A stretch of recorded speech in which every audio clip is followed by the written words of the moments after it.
Gesteco, sostenibilità in circolazione, un impegno del gruppo Luci.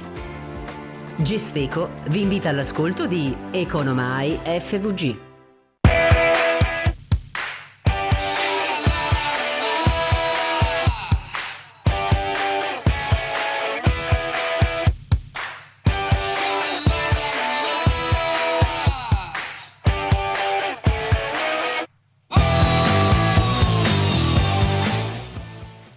Buonasera e bentrovati a questa puntata di Economai FVG. Questa sera vi portiamo a Dubai, negli Emirati Arabi, dove è in corso l'Expo 2020 che è iniziato il 1° ottobre e terminerà a marzo dell'anno prossimo. La grande esposizione universale, 192 paesi, 20 milioni di visitatori previsti in questi mesi. E beh, perché parliamo di Expo? Perché naturalmente il Friuli Venezia Giulia ha giocato un ruolo centrale, lo vedete dal titolo della nostra trasmissione, e anche noi siamo da esposizione. Perché?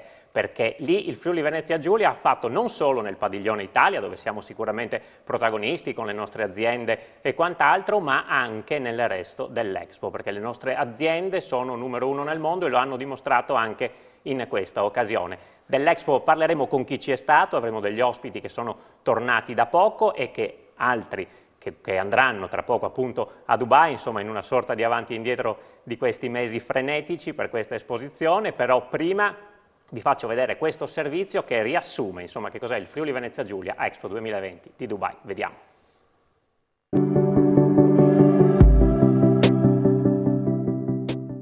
Ci sono davvero molta tecnologia, ingegneria e creatività made in FVG ad Expo 2020, in corso dal 1° ottobre fino al marzo prossimo a Dubai, negli Emirati Arabi. Basti pensare che i padroni di casa per la cupola del loro padiglione hanno scelto la pordenonese Cimolai, che assieme a Rimon ha realizzato il simbolo dell'esposizione universale, la mega cupola di Alvas Plaza, la piazza del complesso centrale dell'evento, principale centro di aggregazione per i visitatori. Il progetto, disegnato dagli architetti Adrian Smith e Gordon Gill, si estende su 130 metri dell'area centrale e raggiunge un'altezza di 67 metri e un peso di 2500 tonnellate. E c'è anche la firma dell'udinese Rizzani Decker su un'infrastruttura che, lunga 15 km e 4 stazioni, arriva al nuovo terminal di Expo 2020. Ma anche il tetto del padiglione Italia, alle stimate del Friuli Venezia Giulia, si estende su una superficie di 3500 metri quadri con un'altezza di quasi 27 metri, con gli scafi di 3 imbarcazioni, bianco, rosso e verde, realizzati da Fincantieri, riutilizzabili una volta finito l'Expo, il che ne fa il tricolore più grande al mondo. Il progetto del padiglione Italia mira a integrare materiali sostenibili come bucce d'arancia, fondi di caffè, funghi e plastica riciclata raccolta anche nell'oceano, utilizzati in modo innovativo come elementi di costruzione. A Expo 2020 l'Italia è presente con 70 partner istituzionali, oltre 50 imprese sponsor, 15 regioni e 30 università aderenti, un vasto programma di forum multilaterali e dialoghi di alto livello. All'interno una sezione dedicata anche al Friuli Venezia Giulia, che avrà a disposizione in gennaio una giornata tutta per sé. Intanto, per quanto riguarda la nostra regione, i visitatori possono gustarsi il video realizzato dal premio Nobel Gabriele Salvatores. Non mancano poi le presenze delle nostre aziende locali grazie alle missioni di Promos Italia. Le prime 2 si sono già messe in mostra a inizio ottobre, le friulane Celtec e Carbon Compositi, impegnate sul fronte green, alle quali seguiranno altre tappe con focus su food e design.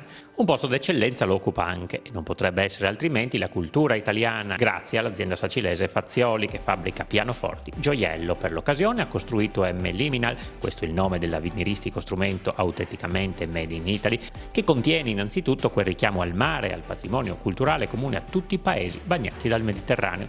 Insomma, il meglio del Friuli Venezia Giulia fa bella mostra negli Emirati Arabi, che per questo evento hanno investito 43 miliardi di dollari negli ultimi anni, di cui una decina per implementare e migliorare il sistema dei trasporti, in vista dei 17 milioni di turisti che si presume arriveranno proprio per l'Expo. Oro colato anche per le nostre aziende che, oltre a essere in gamba, possono pure approfittare per gettare nuove basi commerciali con tutto il mondo.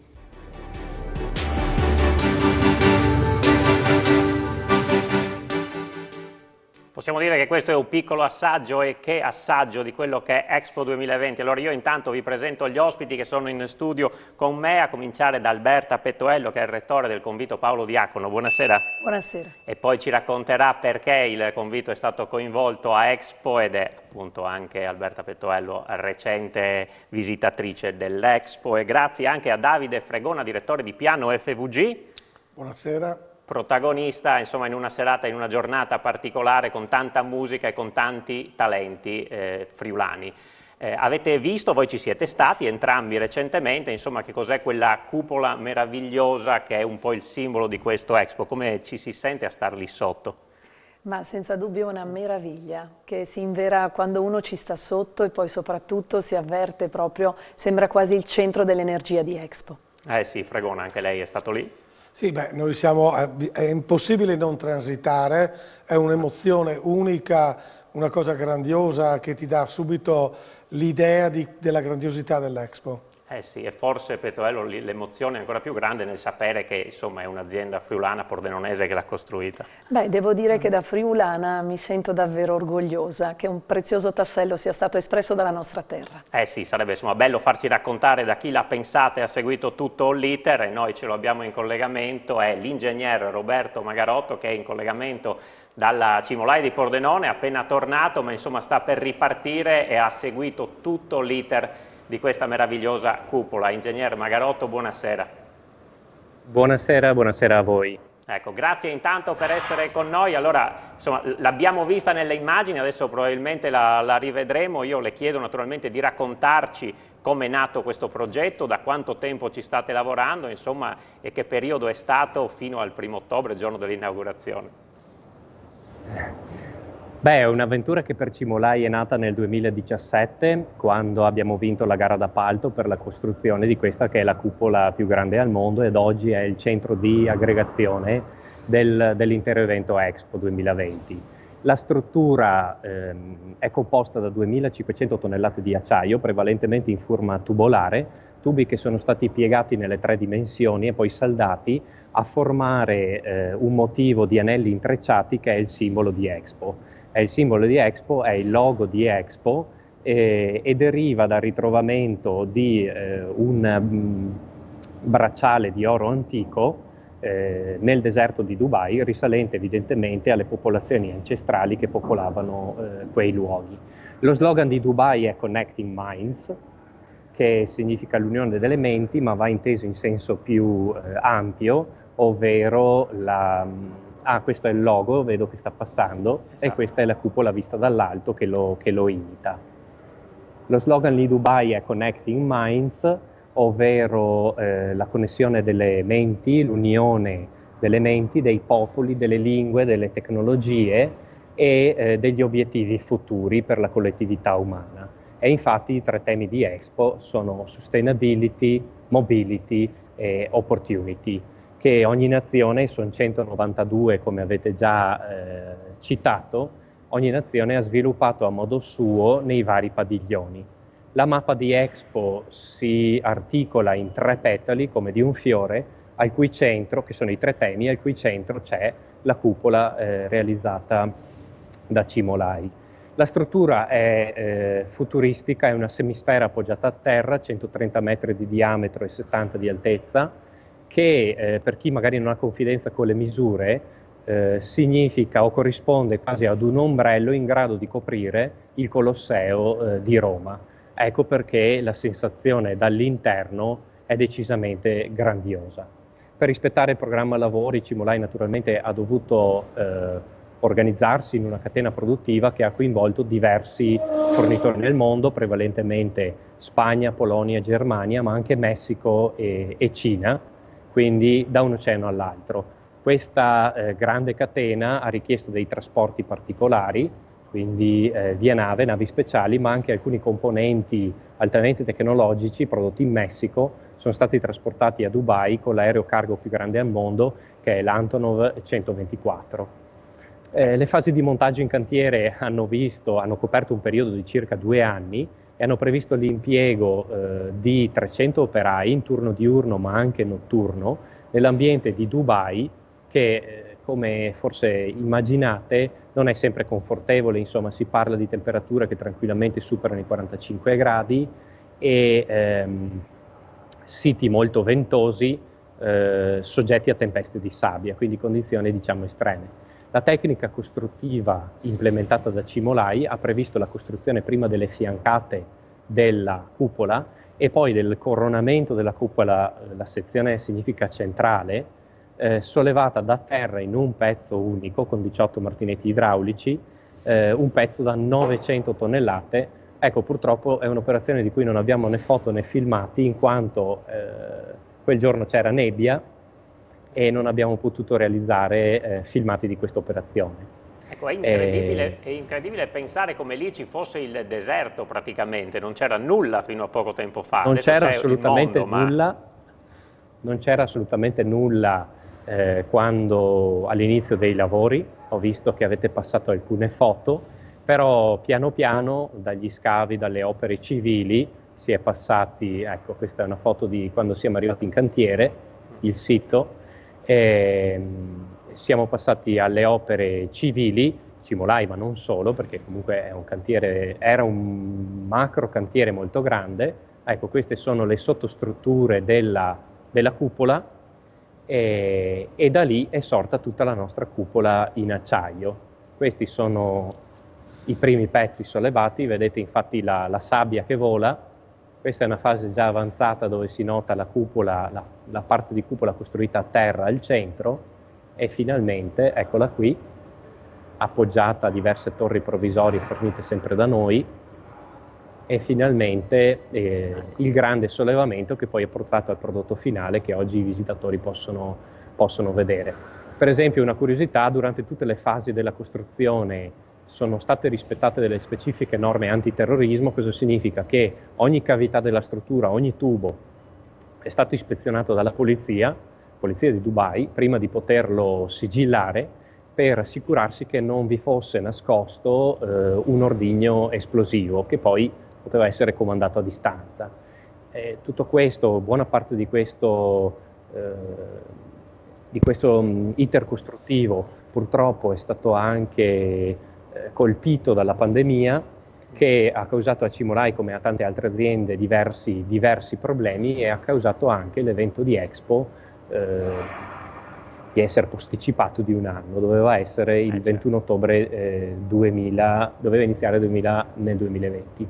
E per fortuna si è riusciti anche a farlo, quindi insomma, se non altro, diciamo che tempo fa c'erano anche altri rischi di ulteriori slittamenti. Allora io torno subito da lei, volevo sentire un commento anche dei due ospiti che, come dicevamo all'inizio, insomma lì c'era il deserto, che effetto fa anche vedere, come ci ha raccontato l'ingegner Magarotto, insomma questa mega struttura realizzata proprio dal nulla. Senz'altro una riflessione su quanto è bravo l'uomo con la tecnologia, e la sua mente è proprio eccezionale. Sì, in effetti complimenti davvero. Ci fermiamo un attimo per la pubblicità, poi torniamo anche dall'ingegner Magarotto e dai nostri ospiti per continuare a parlare di Expo tra poco.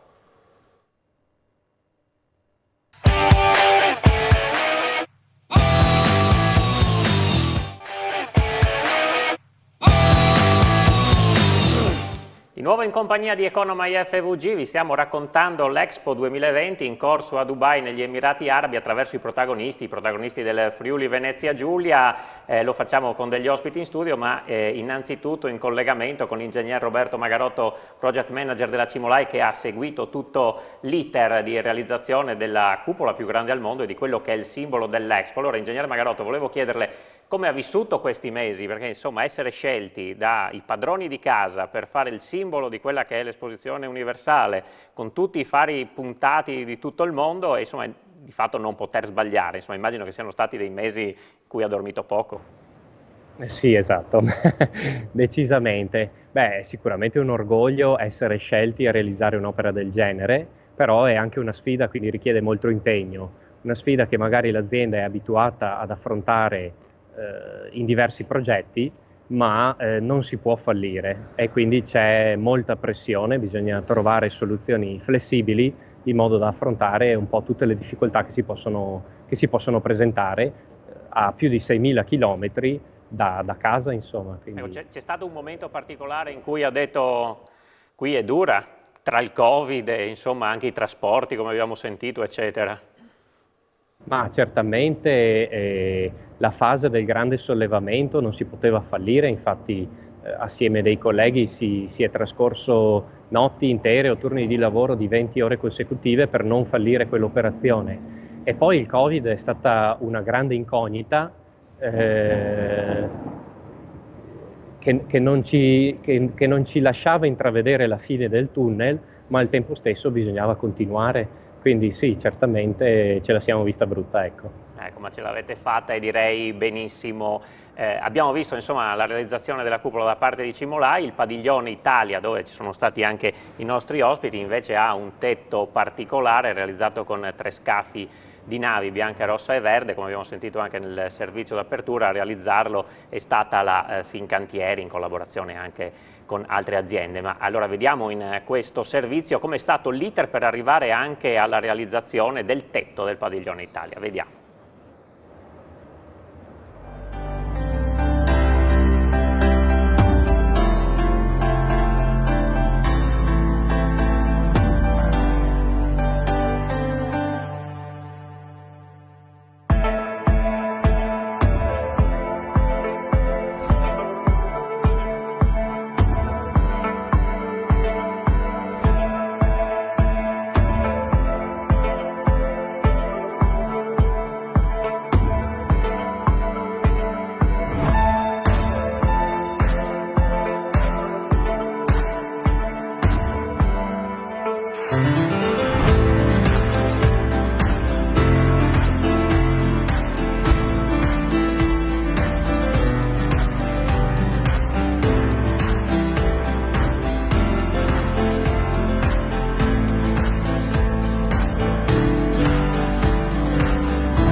Ecco, così è nato il più grande tricolore d'Italia, del mondo, insomma. Io chiedo solo un commento rapido all'ingegner Magarotto, anche qui probabilmente molti notti insonni da parte dei suoi colleghi. Sappiamo che Cimolai e Fincantieri spesso si contendono le grandi opere, ricordiamo il ponte di Genova, ma insomma sono due eccellenze che poi alla fine, come testimonia la presenza all'Expo, fanno grande il nome della nostra regione nel mondo.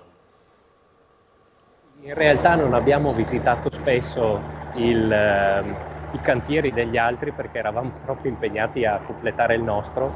Sicuramente Fincantieri fa delle grandi opere, come del resto Cimolai, insomma. Assolutamente, assolutamente. Allora, in quel padiglione che abbiamo visto nascere così entriamo anche nel vivo dell'esperienza degli altri due ospiti, è stato presente anche il convitto Paolo Diacono di Cividale. Qui abbiamo il rettore Alberta Pettoello. Insomma, in che modo siete stati coinvolti, visto che siete stati l'unica scuola del Friuli Venezia Giulia a rappresentarci in un progetto voluto dal Ministero dell'Istruzione che adesso ci racconta? Sì, con molto piacere. In effetti, grazie al Ministero dell'Istruzione che ci ha affidato un progetto di grande impegno, un progetto che nasce nel 2017, che per ovvi motivi poi è stato interrotto per l'epidemia. Ecco che ci ha fatto diventare scuola capofila a livello nazionale, scuola capofila di un insieme di iniziative all'interno delle quali siamo stati incaricati di portare in altri paesi del mondo i ragazzi eccellenti della penisola italiana. E quindi a partire dal 2017, diciamo, grande è stato anche l'orgoglio e anche l'impegno. Abbiamo portato diversi ragazzi, parlo di gruppi di 15-20 ragazzi, selezionati attraverso particolari simulazioni, hackathon e coinvolgimenti in modello di simulazione. E li abbiamo portati ora in Canada, ora in India, ora in Ecuador, ora in Nepal. E punto ultimo, di diciamo, fase terminale di questo grandioso progetto, sarebbe dovuto essere proprio l'Expo 2020. Complice naturalmente lo stop, la battuta d'arresto, a luglio è stato, devo dire, molto bello andare a Roma chiamati e ci hanno detto adesso si ricomincia e non potevamo dire di no. Pertanto alla fine con noi questa volta per un primo viaggio, perché ce ne saranno 4, noi riusciremo a portare via ogni volta un paio di studenti, 2 o 3 studenti del convitto nazionale insieme ad altri compagni che provengono da altre scuole italiane, altre 4, di volta in volta. Diciamo che adesso siamo di nuovo in ripartenza a novembre con altre circa 44 persone, totale 2 viaggi, e poi ce ne sarà un altro ancora a marzo. Ma noi eravamo presenti all'inaugurazione, eravamo presenti a Padiglione Italia, sì, eravamo presenti a far discutere i ragazzi. Vediamo infatti le foto adesso sì, che vanno, insomma, che emozione è stata l'inaugurazione di un evento del genere, sicuramente fa battere il cuore. Assolutamente fa battere il cuore e fa sentire che la scuola è presente lì insieme con l'Alto Commissariato dell'Expo che ha voluto la presenza dell'istruzione della scuola italiana. Quindi io qui in verità sono onorata di averla potuta rappresentare per un pezzetto e davvero secondo me il Ministero dell'Istruzione è lungimirante nel voler proiettarsi in una dimensione fattiva oltre che visionaria. Qui ci sono fatti, perché noi questi ragazzi li portiamo a parlare di problemi del presente, dal confronto sul modello del COP26 che è stato appunto, che si è diciamo, avvenuto a Milano e che si avrà poi a breve a Glasgow, ecco che i ragazzi italiani si sono ritrovati a confrontarsi su queste tematiche ambientali con ragazzi emiratini, con altri ragazzi appunto di altri paesi, proprio per andare ad elaborare delle possibili strategie. E invece a novembre verranno chiamati a discutere, a creare le città del futuro nell'ambito della sostenibilità, perché appunto la parola chiave che fa da ombrello diciamo al tutto è la parola sostenibilità, connecting minds, connecting people e poi all'insegna di quello che è il grande slogan scelto da Padiglione Italia, la bellezza connette le persone. Ebbene, i nostri ragazzi potranno fare, hanno fatto un'esperienza di bellezza, cioè la bellezza di mettere a disposizione la propria mente per prefigurare soluzioni in questo mondo che cambia vorticosamente, per cui saranno poi chiamati a novembre al secondo giro ad una simulazione di G20, come quello che sta per partire adesso G20 esatto. A Roma, sì. E poi a marzo si concluderà, poco prima della chiusura appunto dell'Expo, con un'altra settimana dove altri ragazzi ancora li porteremo a discutere dell'acqua, questa risorsa così preziosa per il pianeta, in un posto così particolare e strategico che sono appunto gli Emirati Arabi e sì, che di acqua se ne intendono un po'. Diciamo anche in un segnale particolare, in un momento particolare, perché riconnettersi con il mondo dopo quello che è successo e che sta ancora succedendo sicuramente è importante, in più dimostra anche la maturità di questi ragazzi che si trovano a confrontarsi con problemi reali, grandi, difficilmente risolvibili probabilmente, ma è giusto che se ne parli e soprattutto per questa attenzione particolare all'ambiente in cui loro credono più di tutti. Assolutamente, e la bella, non è una sorpresa, è una conferma che i nostri ragazzi, friulani e non, sanno proiettarsi davvero nel concreto e nel reale, sanno trasportare quelle che sono le loro conoscenze in competenze concrete di problem solving, chiamati magari in laboratori challenge based, di co-creation, in cui la creatività, quella celebrata creatività italiana, viene messa al servizio di soluzioni concrete nel reale. Eh sì, Fregona, anche lei insomma, di giovani se ne intende, insomma, è bello vederli lì, tra l'altro eravate giù praticamente quasi in contemporanea, no? Poi parleremo anche di quello che avete fatto voi, ma insomma volevo sentire un commento anche su questo. Ma guardi, la componente giovanile è al centro delle nostre attenzioni. Quasi tutte le attività di Piano FVG, che ricordo è un concorso pianistico, noi nasciamo per fare questo, internazionale, che oggi si è affermato a livello globale. Tutte le attività sono proprio indirizzate per far crescere, per dare loro l'opportunità di esprimere la loro creatività, le loro capacità, e anche in questo contesto abbiamo portato una componente giovanile in questo scenario incredibile, questo palco veramente interessante, innovativo, che ci ha dato enorme soddisfazione. Quindi forza ai giovani, e noi siamo per i giovani. Sì, com'era questo tetto? Tetto con i 3 scafi, da vederlo da lì, dico. Guardi, questo tetto, loro fanno tutto, quello che ci ha colpito, in modo esagerato, e quindi devo dire che tutta l'assistenza, tutte le tecniche, i tecnici luci, tutto l'apparato era grandioso, e come lo era anche questo palco, interessantissimo anche per come è stato pensato con questo albero trasversale. E adesso tra poco, adesso ci fermiamo per la pubblicità, però poi insomma vi facciamo vedere anche le immagini e sentire la musica e la meraviglia di questo evento in cui è stato appunto protagonista Piano FVG, che tra poco vi raccontiamo. Rimanete con noi.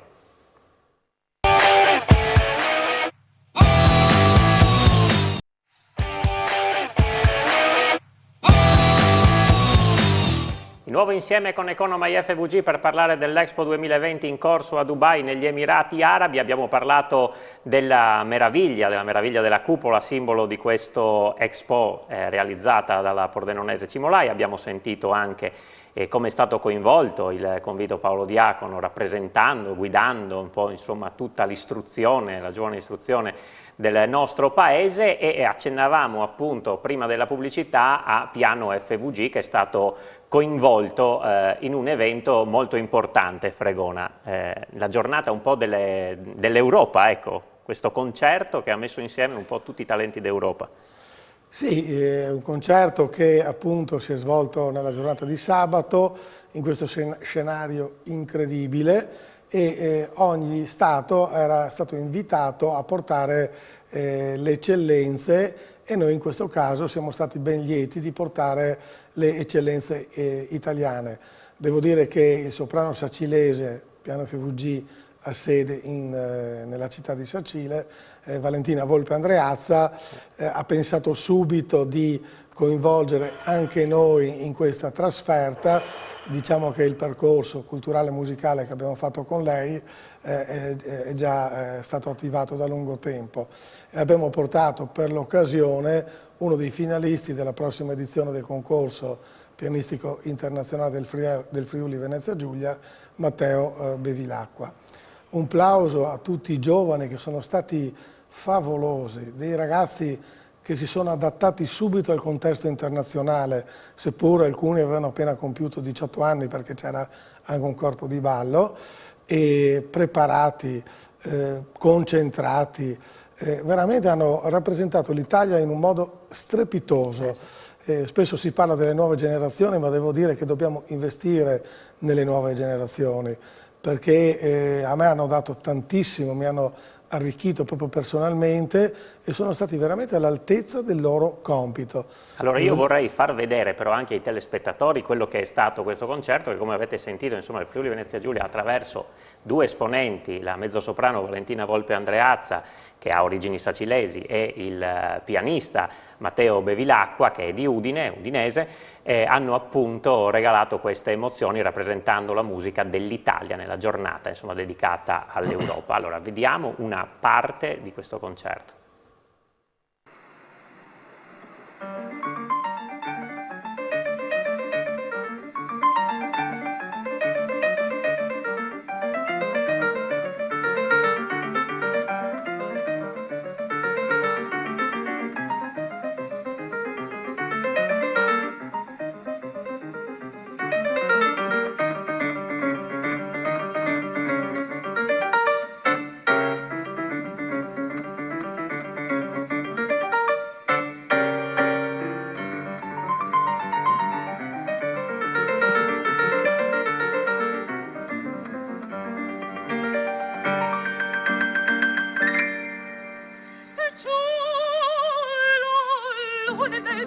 Mamma mia, si salterà, l'ora è bella per danzare, che d'amor non mancherà.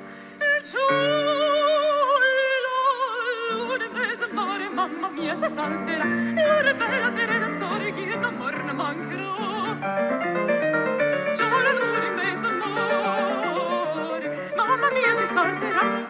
danza tonda tonda donne me venite qua, un garzon bello e giacomo ciascuno toccherò, in chi ciel brilla una stella e la luna splenderò, il più bel con la più bella tutta notte danzerò. Mamma mia, già la luna bella, mamma mia, si salterà, prinche, prinche, prinche, prinche, prinche, prinche, mamma mia, si salterà, prinche, prinche, prinche, prinche, prinche, prinche, mamma mia, si salterà.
Allora, tanto orgoglio nel sapere che la cupola simbolo è stata realizzata dalla Cimolai, ma tanto orgoglio anche nel sapere che la scuola è stata rappresentata dal convitto Paolo Diacono e che la nostra musica sia stata sentita e incarnata attraverso due friulani, Fregona. Insomma, l'emozione di questo concerto, insomma, l'abbiamo viste le immagini, ma insomma, parlano da sé.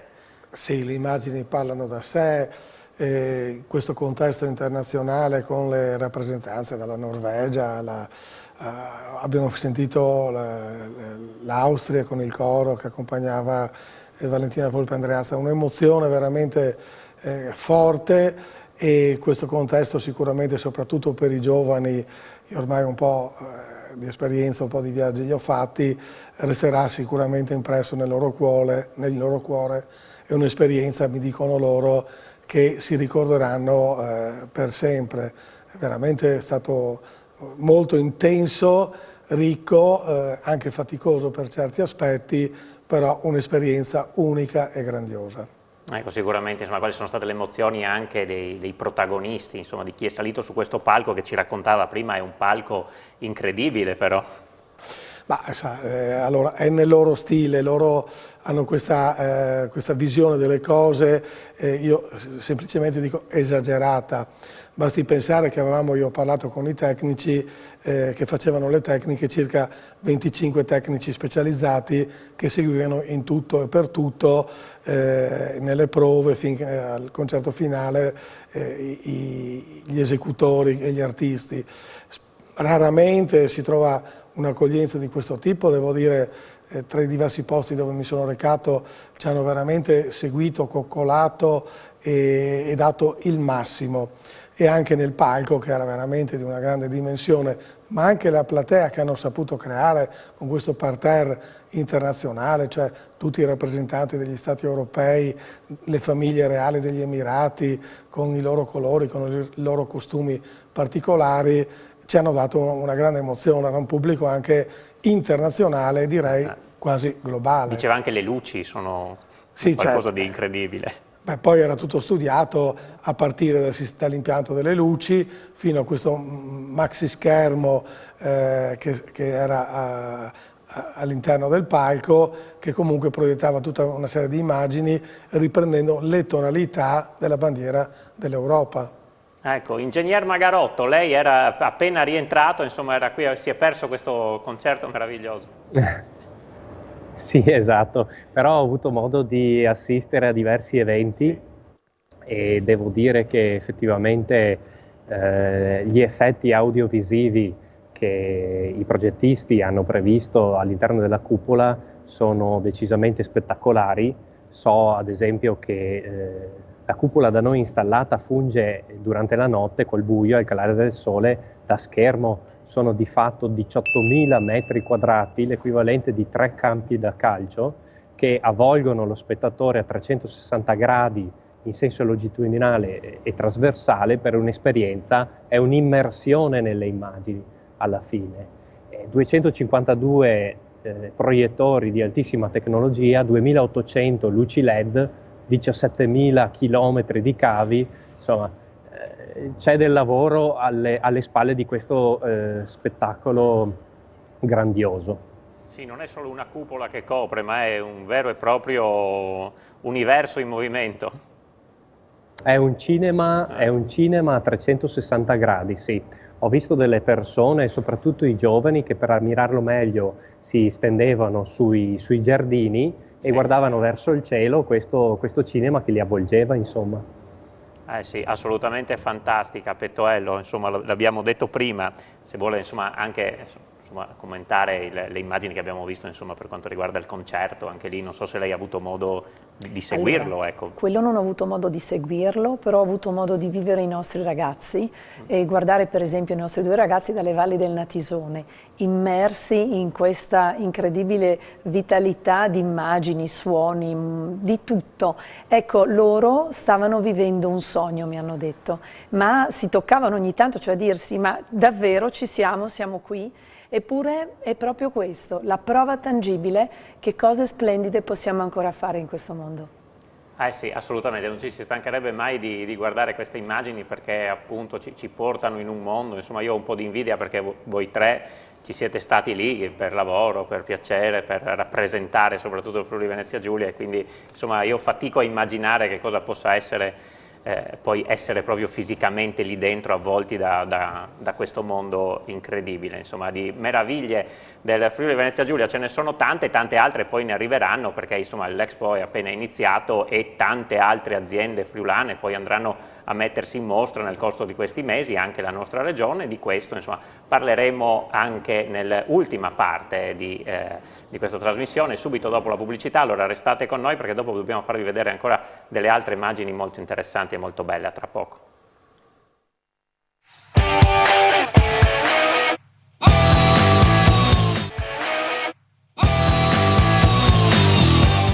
Ultima parte di Economy FVG dedicata all'Expo 2020 in corso a Dubai. Adesso cominciamo a parlare, bene abbiamo già parlato prima, ma insomma volevo farmi raccontare un po' dai nostri ospiti anche che cos'è il Padiglione Italia. Comincio da Fregona, insomma c'è stato e insomma c'è sempre un po' di sfida tra padiglioni, è più bello questo, si misura anche in base alle cose che ci sono all'esterno. Il Padiglione Italia è stato concepito in modo molto particolare e diverso dagli altri padiglioni. C'è questo percorso interno che ti guida proprio nelle meraviglie per finire poi con il David, è guidato, molto elegante, raffinato, curato nei minimi dettagli e quello che mi ha colpito, perché lì si parla di vie intere, lo diceva l'ingegnere della Cimolai, veramente di una cosa enorme, di tutta questa superficie, però ho notato con piacere che le file c'erano solo fuori dell'ingresso del nostro padiglione, un padiglione dove poi si sale, c'è questo corridoio molto lungo, elegante, preziosissimo che ti conduce poi alla fine al David.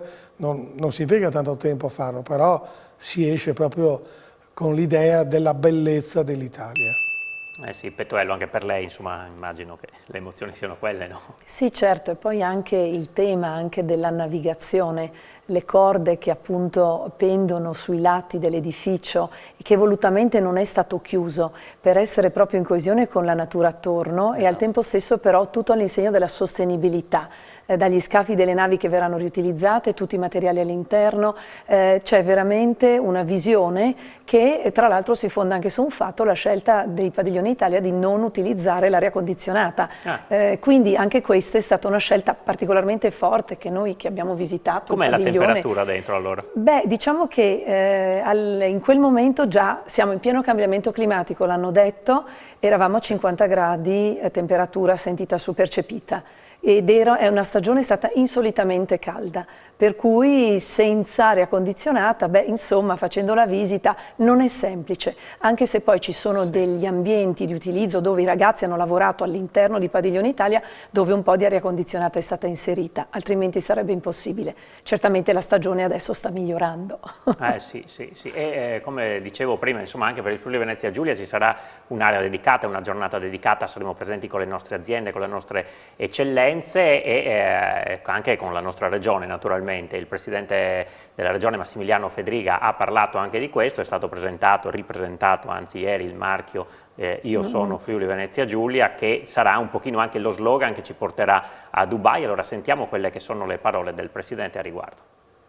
Sarà questo il marchio che userete anche a Dubai, visto che si avvicina l'Expo internazionale? Friuli Venezia Giulia, da quello che abbiamo, dalle anticipazioni che abbiamo, vorrà essere protagonista anche. Noi saremo presenti a Dubai come altre regioni per promuovere ovviamente il nostro territorio.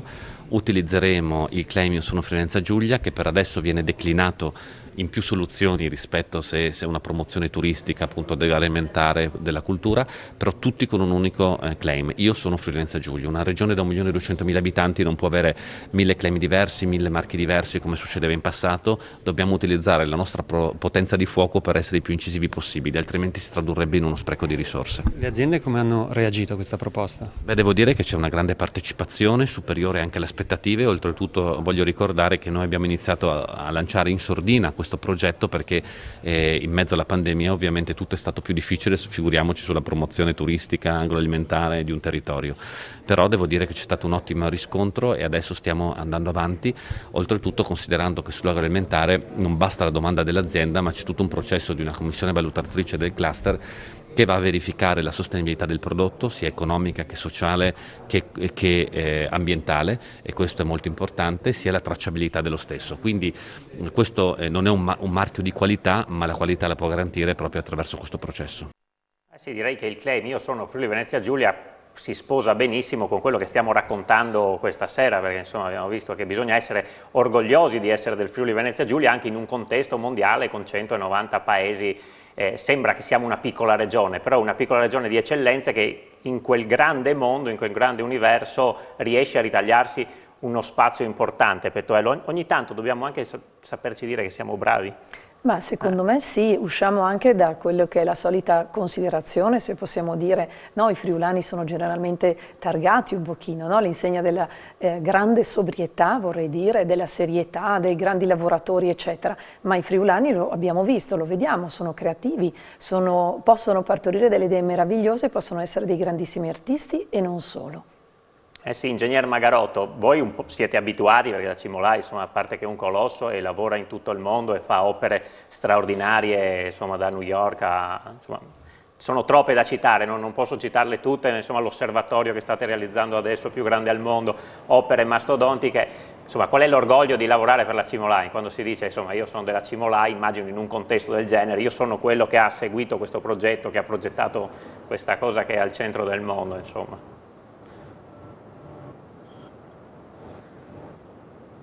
E non so se mi ha sentito nelle ultime parole. In realtà non ci si fa mai l'abitudine. Sì, c'è la connessione un po' disturbata, ma ho sentito.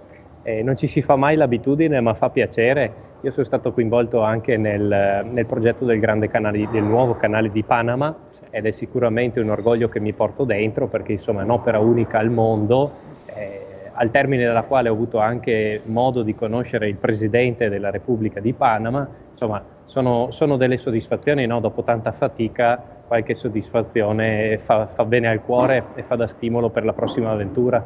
Sì, anche perché sono opere che rimangono e immagini, quelle che abbiamo visto dall'Expo, che rimarranno per sempre.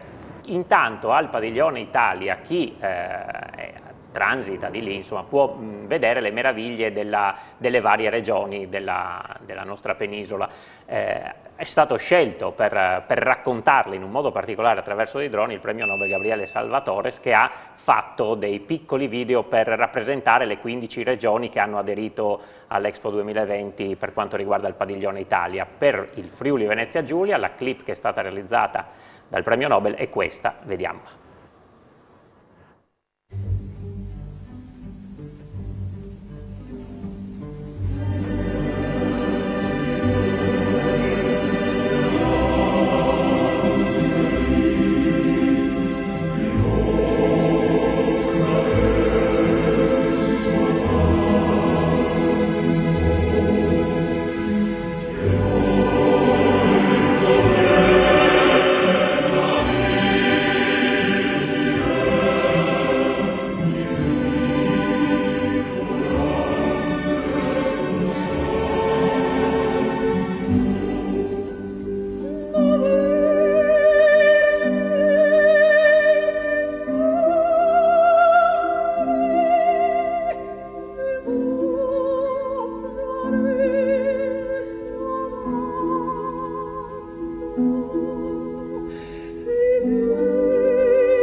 La bellezza di Miramare, la potenza economica del porto di Trieste e la magnificenza ambientale, se possiamo così dire, delle pozze smeraldine della Val Tramontina, scelte dal premio Oscar Gabriele Salvatores per rappresentare il Friuli Venezia Giulia. Siamo quasi in conclusione di trasmissione. Fregona, mi ricorda quando è il prossimo appuntamento con il vostro concorso Piano FVG, come vi state già preparando? Sì, beh, il concorso va preparato con molto anticipo. L'edizione 2022, quindi la prossima edizione, sarà i primi 15 giorni di maggio a Sacile.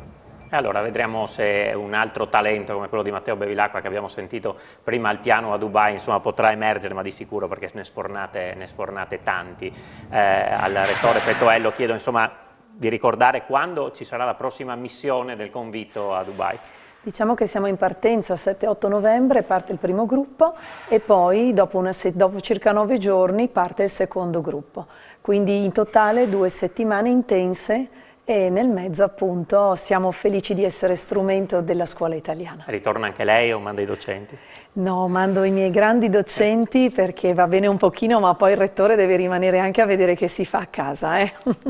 Assolutamente, allora grazie a Davide Fregona, grazie ad Alberta Pettoello, grazie all'ingegner Roberto Magarotto che ci ha illustrato insomma dal cantiere della Cimolai, anche lei è in partenza, insomma tra poco si torna.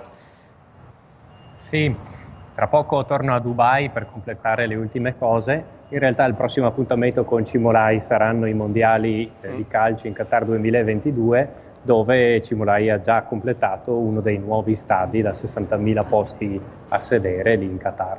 Eh sì, per non farsi mancare niente, dove ci sono i grandi eventi al 90%, soprattutto se si parla di calcio, la Cimolai con i suoi stadi è presente. Grazie davvero all'ingegner Magarotto, grazie anche a Davide Fregone e Alberta Pettoello per essere stati con noi, grazie a tutti. Finisce qui questa puntata di Economy FVG, vi abbiamo cercato di raccontarvi un pezzettino dell'Expo 2020 di Dubai e appena iniziato ci torneremo perché ci sono tante altre cose interessanti della nostra regione da raccontare, però insomma ne abbiamo viste alcune e valeva veramente la pena. Grazie a voi per essere stati con noi, grazie in regia a Simone Caramaschi e Paolo Bassi, l'appuntamento è per giovedì prossimo. Buona serata.